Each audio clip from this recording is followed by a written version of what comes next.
¿Qué tal? ¿Cómo están? Muy buenas noches. Gusto en que nos acompañen aquí a fondo. Hoy vamos a tratar el tema de la inmigración. ¿Qué es lo que realmente representa en estos números fríos y duros para México? ¿México está preparado para recibir esta oleada que se dice que se está dando de inmigrantes que vienen de Asia, que vienen de Europa, que vienen de Sudamérica, de Centroamérica? Hoy lo vamos a ver aquí a fondo con nuestros especialistas. En un momento comenzamos.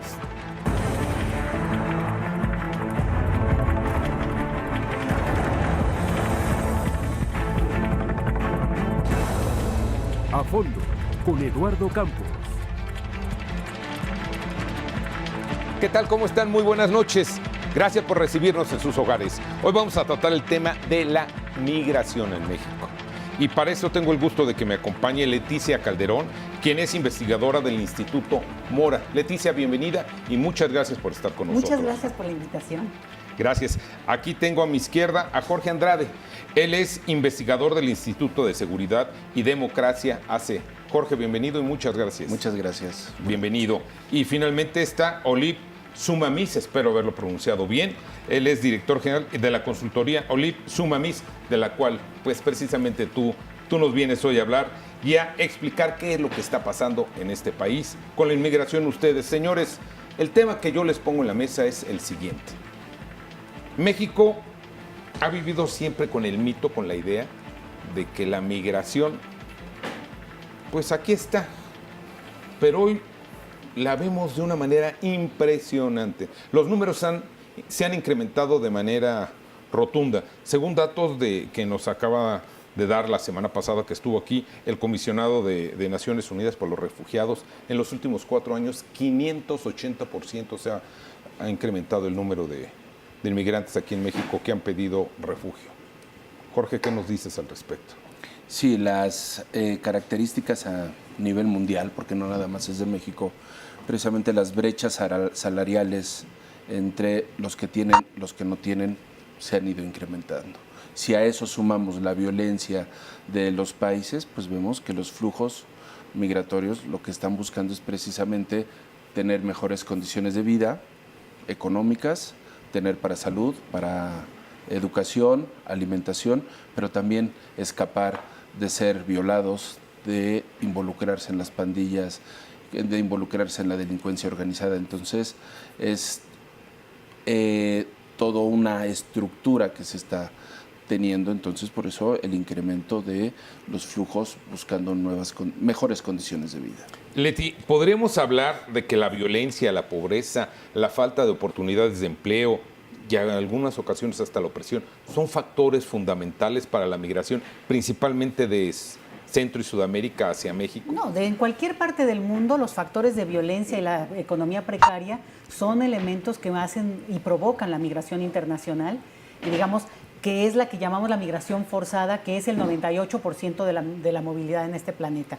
Pero yo quiero rescatar un punto que me parece muy importante, y es la idea que México se ha construido como uno de sus mitos fundacionales de que es un país que recibe población extranjera, con los brazos abiertos, cuando este es el país, uno de los países de menor presencia de extranjeros viviendo en nuestro país.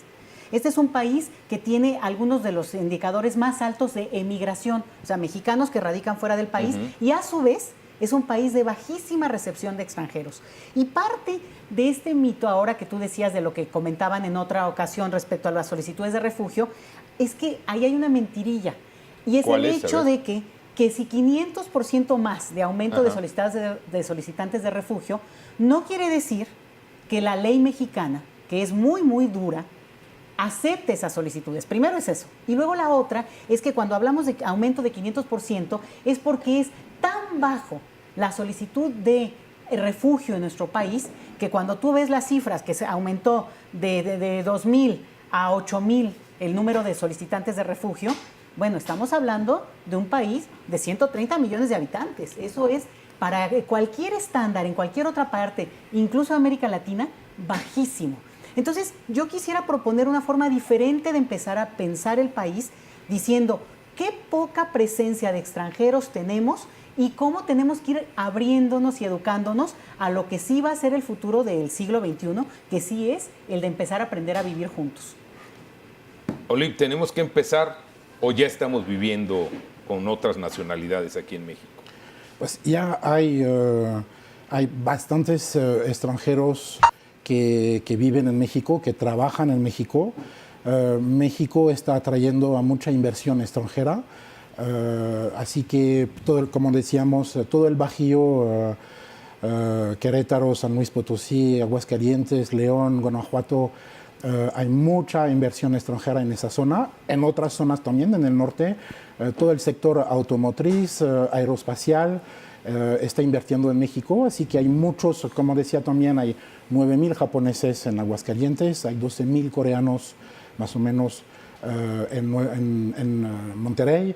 O sea, son empresarios, son directivos, ejecutivos que vienen a vivir con sus familias, se quedan 3 o 5 años, una expatriación más o menos temporal. Dura entre 3 y 5 años y se regresan, pero el país sí está atrayendo a muchísima inversión. Hasta los chinos vienen a México a producir, a construir sus autos aquí, porque el obrero mexicano hoy cuesta menos que el obrero chino. Claro. Así que hasta los mismos chinos vienen a invertir en México. Así que es mucha inversión, mucho dinero, empleo. Esos expatriados tienen un nivel adquisitivo muy alto. Ahí es lo opuesto de esa inmigración que viene de América Central, más pobre, etc. Ahí es gente que viene, que invierte, que consume localmente. Así que eso incrementa el nivel de vida de esas ciudades, de esas zonas. Y Asia, si tomamos Asia, creció de la misma manera. Antes todo el mundo iba a Corea del Sur. En los 90, años 2000, todo el mundo iba a invertir en Corea del Sur. Y gracias a esa inversión extranjera, el nivel aumentó de vida.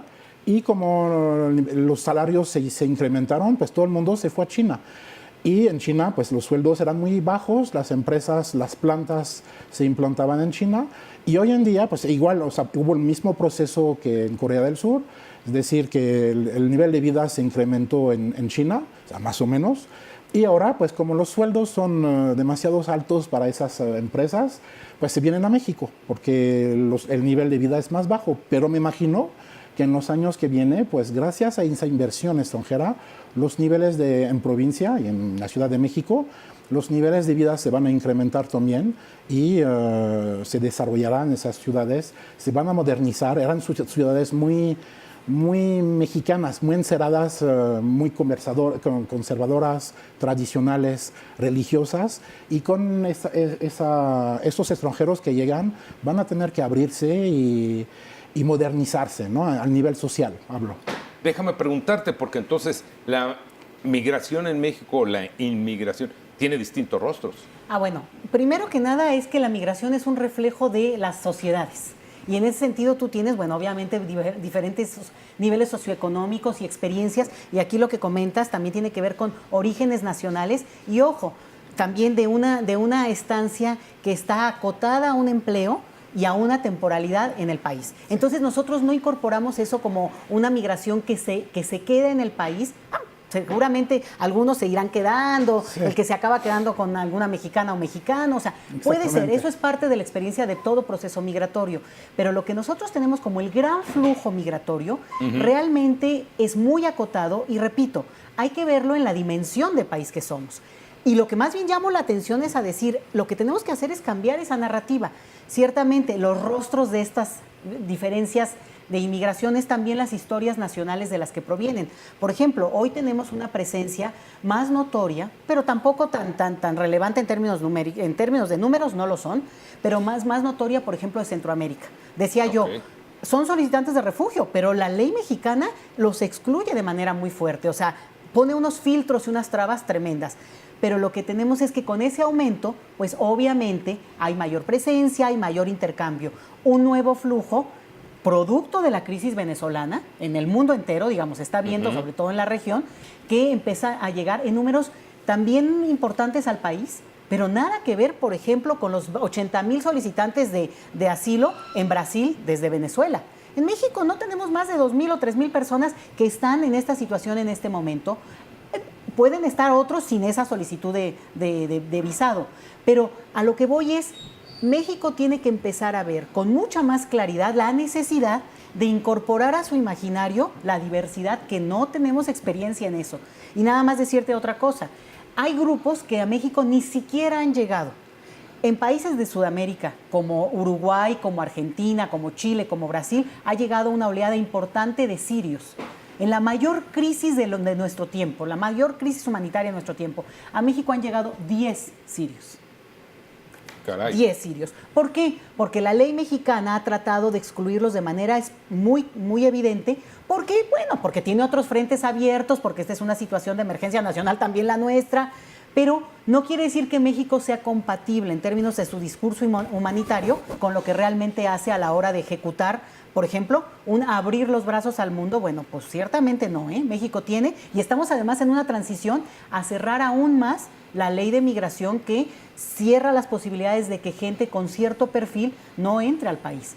Jorge, pero hay historias tradicionales y que están en cualquier libro que tú te dediques a hojear referente al tema de migración. La gran aceptación que tuvieron los inmigrantes españoles aquí en México, los chilenos con lo del Salvador Allende. Vamos, ¿qué es lo que está pasando? ¿Dónde está esto? ¿Son más mitos que realidades? Creo que ahí tenemos que diferenciar. A ver. En efecto, no son estos grandes grupos que se han asentado como en otros países, pero sí tenemos una tradición de españoles, que es la oleada más fuerte, chinos franquismo en Sinaloa, sí, bueno, ¿no? Arrasados.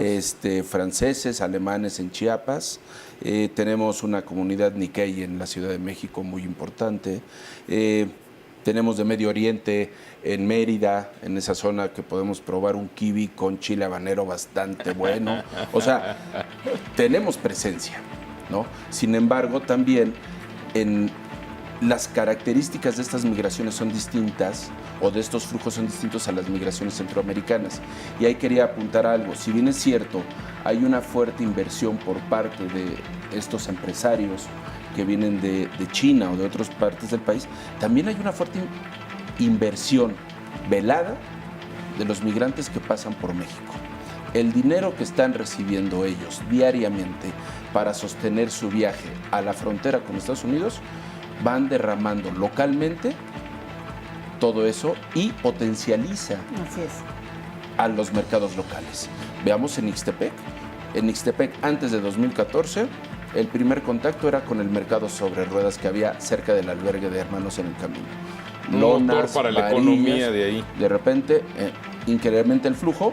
Tenemos un mercado de cemento que lo remodelaron, ha bajado la migración y tenemos un elefante blanco. Todo, y así ha pasado. Entonces, creo que es importante también señalar la derrama económica que están dejando todas estas personas a su paso rumbo a Estados Unidos. Vamos a hacer una pausa, regresamos en un momento, porque queremos ver, y aquí nuestros expertos nos darán luz, México ha dejado de ser un país de tránsito solamente para llegar a los Estados Unidos. En un momento, regresamos.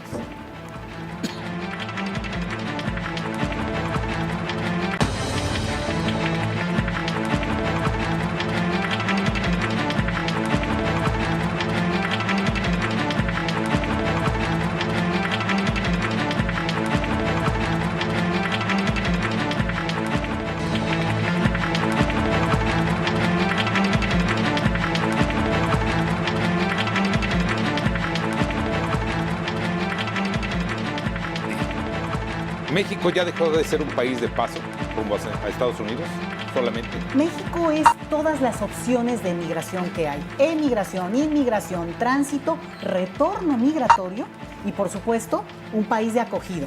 Y yo quiero señalar una cosa que es muy importante, que quede muy clara desde mi perspectiva. México tiene los mexicanos tenemos una parte de hospitalidad natural que creo que es parte de lo que debemos rescatar y con tener los como brazos mayor abiertos. Sí, pero hemos vivido, Eduardo, también con ese mito fundacional de los españoles, los chilenos, claro que hubo momentos heroicos, momentos realmente que tenemos que rescatar en nuestra historia nacional. El problema es que eso ocurrió hace 70 años, hace 40 años, y lo que hoy tenemos es muy distinta a la experiencia que se tuvo entonces. Al contrario, lo que yo diría es llamar a esas gestas nacionales y recuperar ese, digamos, orgullo de país que recibe. Hoy lo que tenemos, y lo acoto, porque habría que excluir, los historiadores ya también nos han dado pistas de cómo fue excluyente y cerrado y bla, bla, bla, pero ahí lo dejo. Ahora, rescatando esa parte y ese sello de orgullo nacional que es la hospitalidad, lo que hoy tenemos es que México tiene leyes muy selectivas y muy duras con los extranjeros, dependiendo su origen nacional y su condición socioeconómica. Mucho de lo que nosotros exigimos y pedimos que pudiera cambiar y tener, digamos, en consideración Estados Unidos con los mexicanos, acá no se hace. Y eso seguramente lo han oído todos repetir desde hace mucho tiempo, ¿no? Pero también a nivel legal. Y no solamente en este punto, digamos, personal, que puede haber alguien que le guste o no la diversidad. Es como el marco jurídico de nuestro país excluye, y te la pongo nada más para que veas. En este país, incluso una persona naturalizada, que se volvió ciudadano de México, sigue siendo un ciudadano de segunda. Nuestras leyes siguen siendo muy excluyentes, y personas que radican en el país, que tienen años viviendo aquí, siguen teniendo temor del famoso artículo 33, que es un artículo que excluye en términos de participación política. Entonces, o sea, a lo mejor a la ley se le da vuelta o lo que tú quieras, pero lo que tenemos es que son leyes del siglo XIX. Y por tanto, sí es un momento, y yo más bien quiero ir a recuperar ese orgullo y esa dignidad de lo que significa ser país hospitalario y traerla a la actualidad, a leyes flexibles, abiertas, que incorporen a los otros. Y no servilismo. Y no servilismo, no solamente una relación. Por ejemplo, ahora lo que tú comentabas, bueno, México, ¿cuál es lo que ofrece? Pues salarios bajísimos. Bueno, ponle que eso eso tiene que cambiar, pero la otra, no puede ser eso lo que atraiga solamente al gran capital, que también lo atraiga, la seguridad, por ejemplo, en sus inversiones y todo, otros elementos, ¿no? Olip, déjame preguntarte, ¿qué tan fácil es para un inmigrante, para un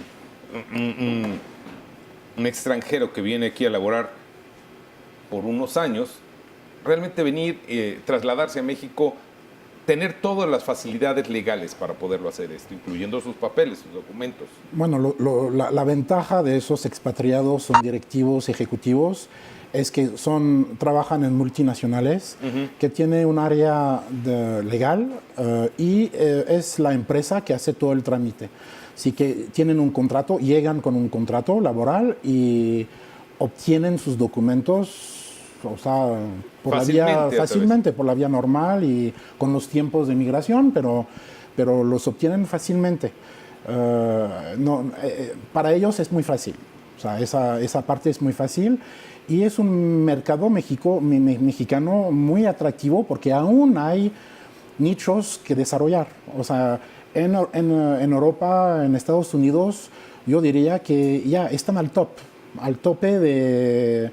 No hay mucho margen de desarrollo. Aquí aún sí es un país emergente, y que forzosamente, como Brasil y China y muchos otros, pues atrae, porque hay margen de desarrollo mucho más amplios que los países como tipo los países europeos o Estados Unidos. Y además es un mercado muy grande y cercano a Estados Unidos, eso lo vuelve aún más atractivo. Así que, y para esos expatriados, pues tienen un nivel de vida altísimo. Claro. Viven en las mejores colonias de México, en Las Lomas, en Polanco, etcétera, y pues tienen un mejor nivel de vida que en sus propios países.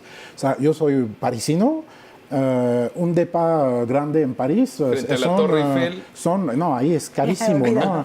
Pero la superficie es, si tienes un depa de 80 metros cuadrados, ya es enorme.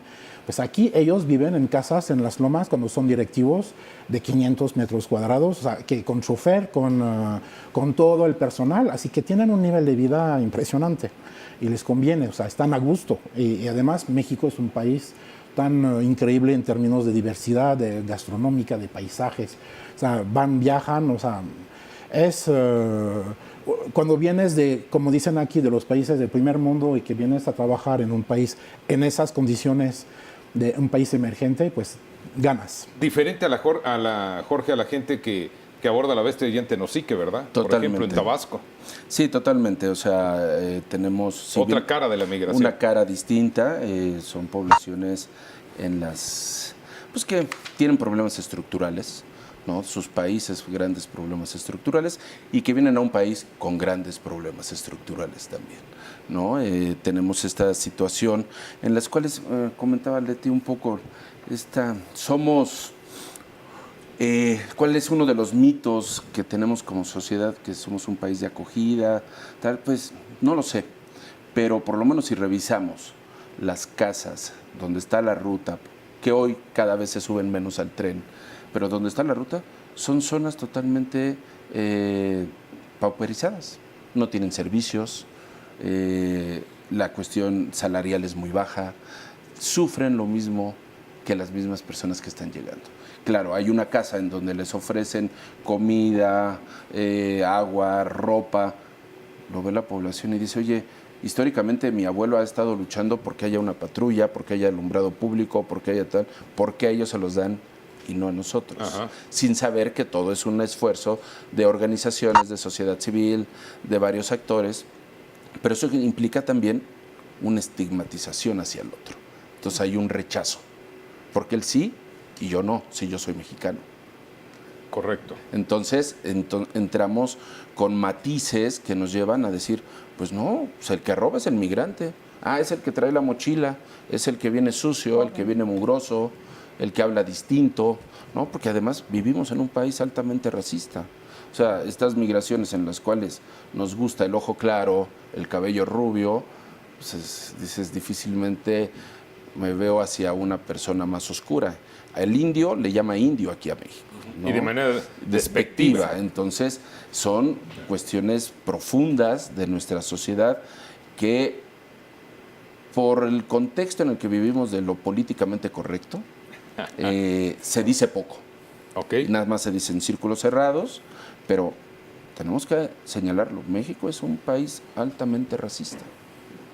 ¿Coincides, No, Leti? coincido plenamente, y además con el tema de la migración se espejea muy bien, porque como tú dices, independientemente de la condición socioeconómica que tiene que ver con lo multinacional ahora, bueno, pero claramente la inserción que tiene un extranjero en el país se va a definir por su condición socioeconómica, esta capacidad que pueda tener de desarrollarse, y la otra es por su origen nacional, porque aún con ciertos recursos tu origen nacional puede pesar.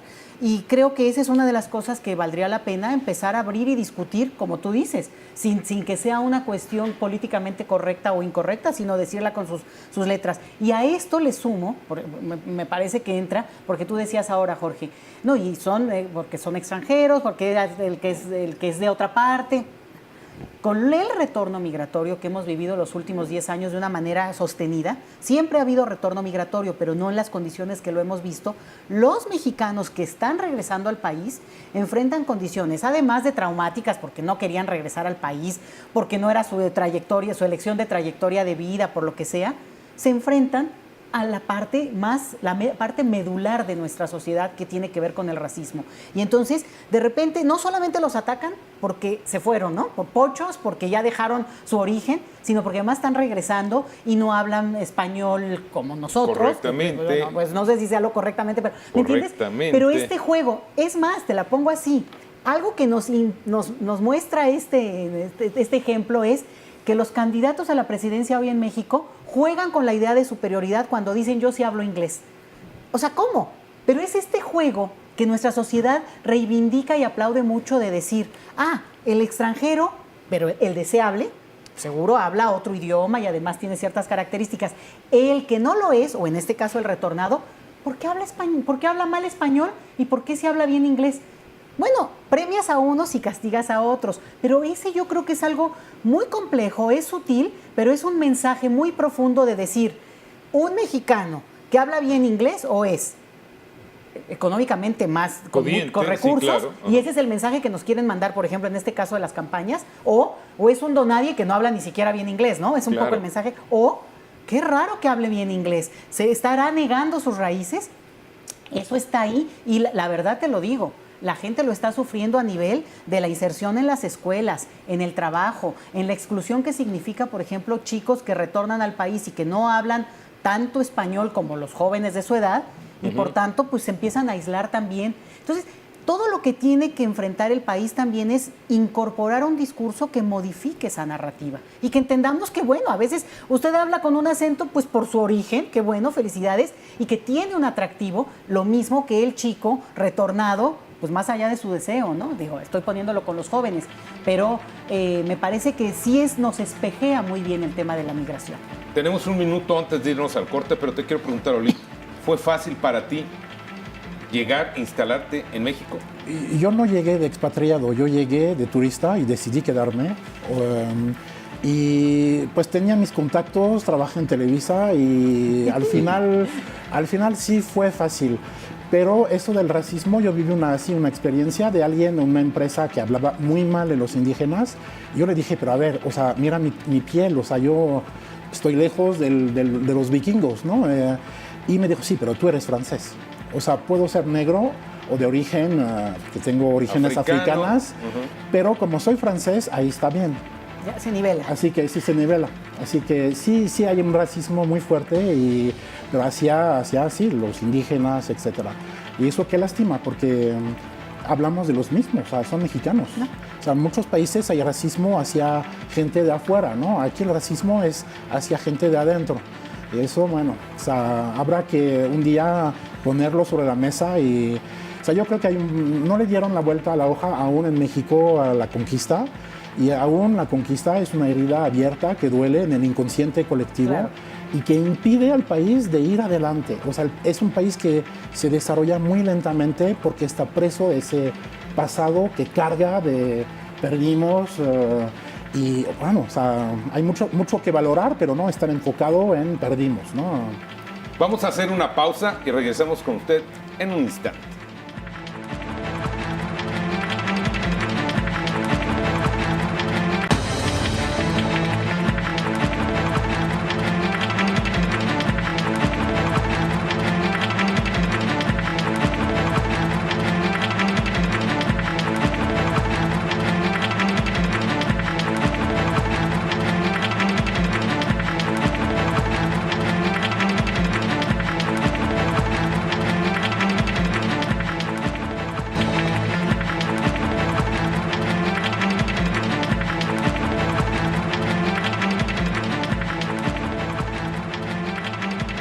A ver, señores, mucho se ha hablado de que si alguien ha venido a complicar la situación migratoria en este país, es el vecino del norte, el presidente, que Donald Trump mucho mal nos ha hecho a los mexicanos porque ha cerrado todavía de manera importante su frontera. Jorge.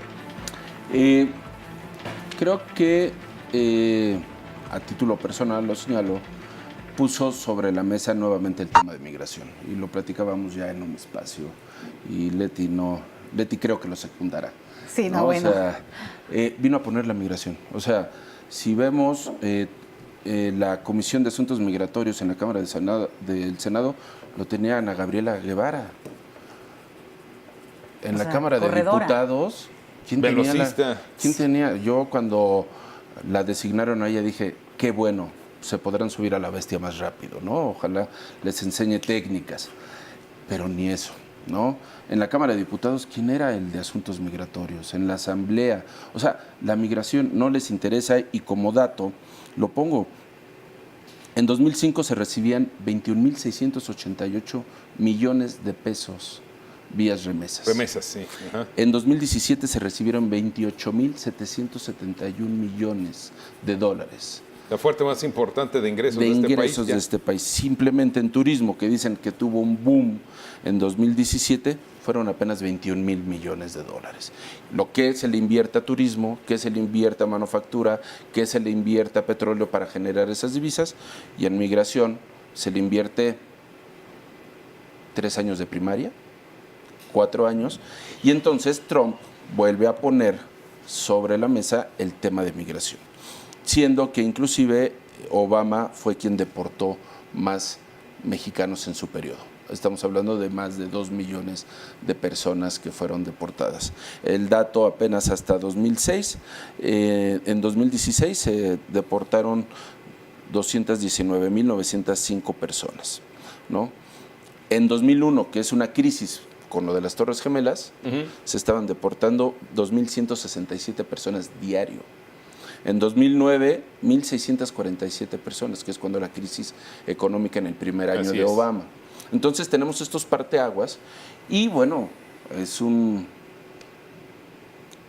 persona que ofende, Trump, Su personalidad. que ha generado terror en la comunidad mexicana. Que nos desagrada. Que desagrada, que todo lo hace vía Twitter, que invita, desinvita.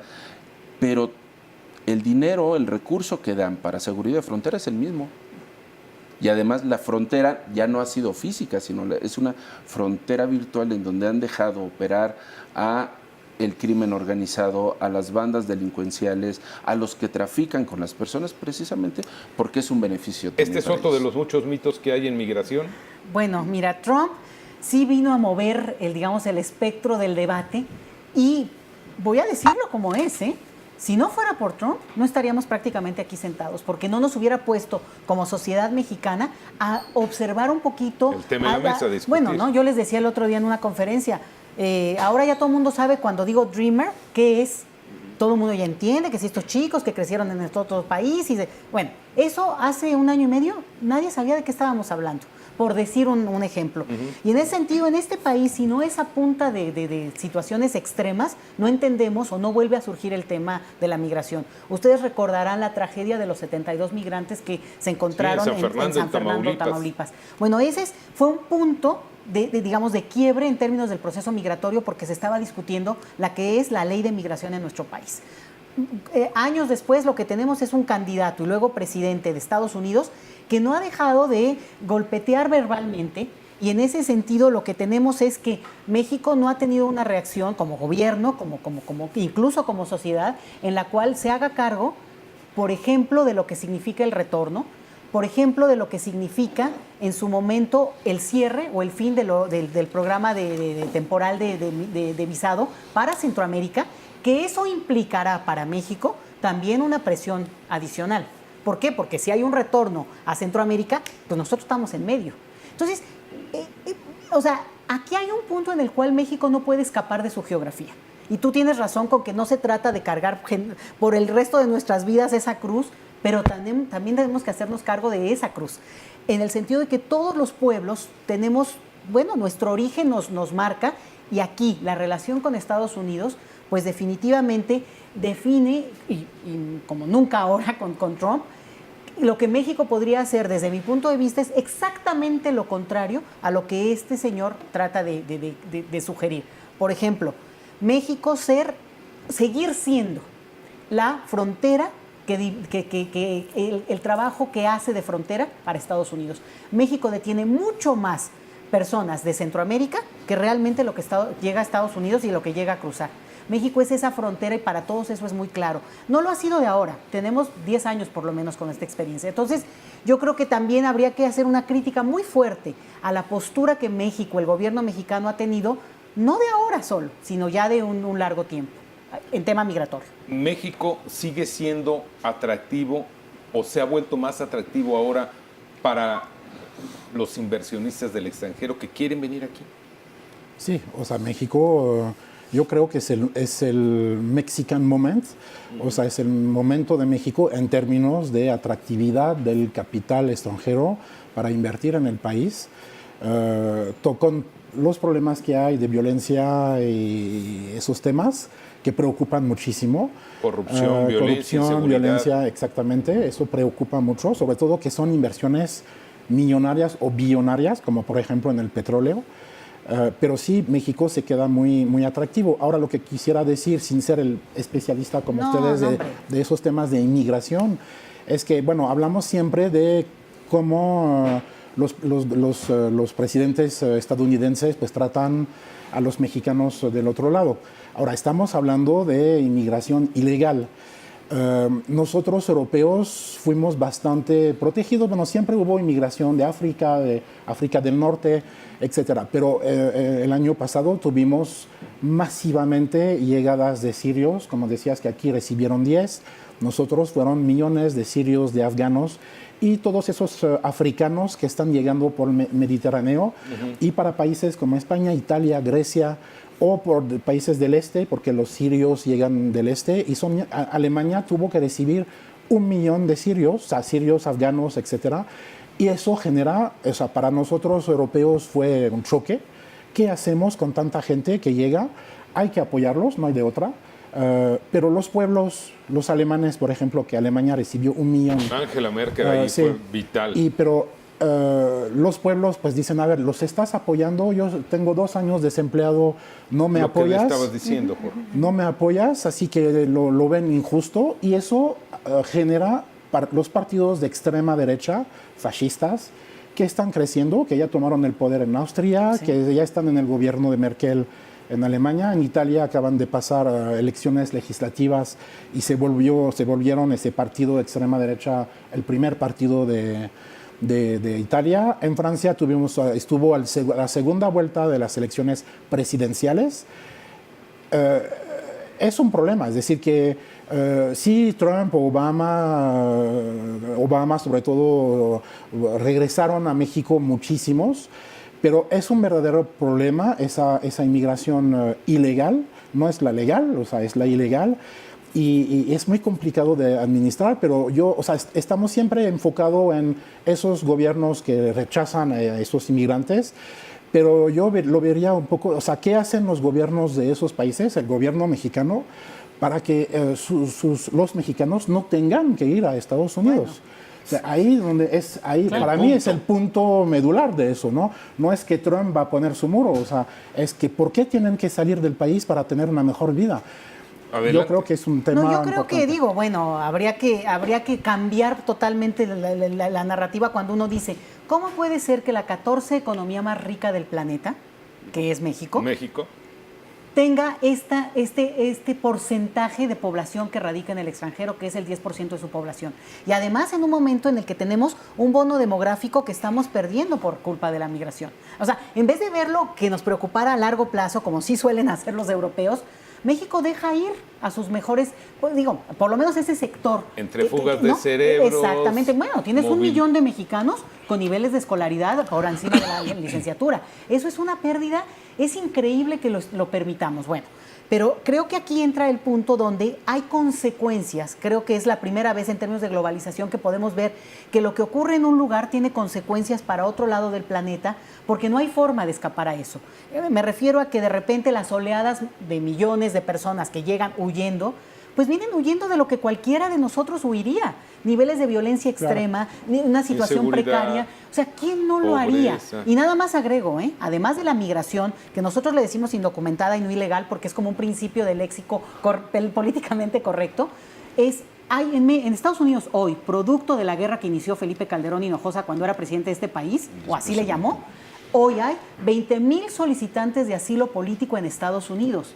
O sea, ¿de qué estamos hablando? Es 3 veces más de lo que hay en México como solicitudes de refugio. Entonces, es una cosa más compleja porque no es unilateral, no es de que fueron o vinieron, sino de repensar al mundo y las geografías, porque al mismo tiempo que llegan millones, o tú decías millones y tampoco tantos, pero bueno, de solicitantes de refugio, gente que huye y que quiere salvar a sus hijos, que llega a Europa, a una Europa que ya no está en la bonanza máxima, pero lo ha estado. Bueno, es un país, un continente también, que también ya le cerró las puertas a la migración. Pero también, ojo, también unos países envejecidos que también necesitan esa mano de obra hasta para sobrevivir. Entonces, una cosa mucho más compleja y que en ese sentido, pues sí creo que las consecuencias de muchas de las cuestiones que han ocurrido a lo largo de la historia, hoy las vemos materializadas con el proceso migratorio. Jorge, te quiero hacer una pregunta antes de irme al corte, para que me dé la respuesta regresando. Hablamos mucho de que en México hay un importante número de extranjeros y muchos de ellos se dice, están de manera ilegal. En un momento me das tu respuesta. Regresamos en un instante.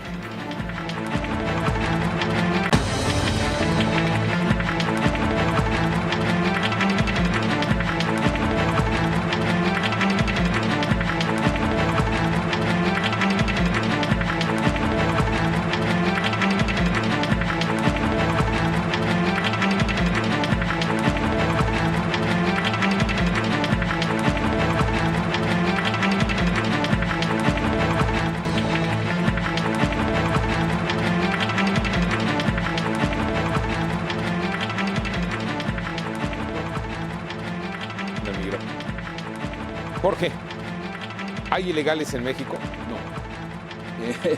En México son personas indocumentadas o irregulares. En México la migración cuando entran sin documentos es una falta administrativa. ¿Correcto?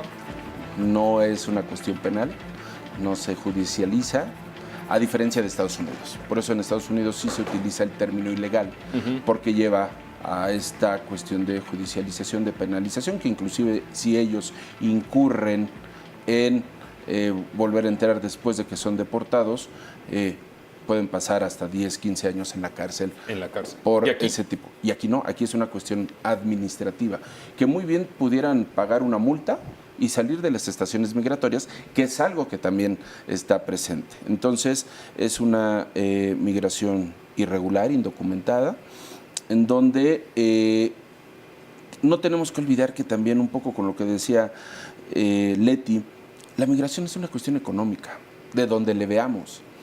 ¿Por qué? Porque si no hay fuentes de empleo, hay una industria de la violencia, los jóvenes se van a unir a ella porque no tienen fuentes de empleo, no hay educación. Entonces estamos hablando de una cuestión económica. Que dicen, no, es que ahora el cambio climático ha llevado a que, sí, se destruyeron los plantíos, hubo inundaciones, hubo sequías. Económica nuevamente. Entonces, eso implica que precisamente estemos también en una desventaja en relación a la posición que ha jugado Trump, porque inclusive el gobernador de California salió y dijo, es una ciudad santuario y somos la primera economía de Estados Unidos. Así y la es. mano de obra, la mayoría es mexicana y es irregular, ¿no? Entonces, es algo también en lo que estamos, y aquí me gustaría poner un punto también de la responsabilidad que sí tienen los países, como bien lo señala Oliver.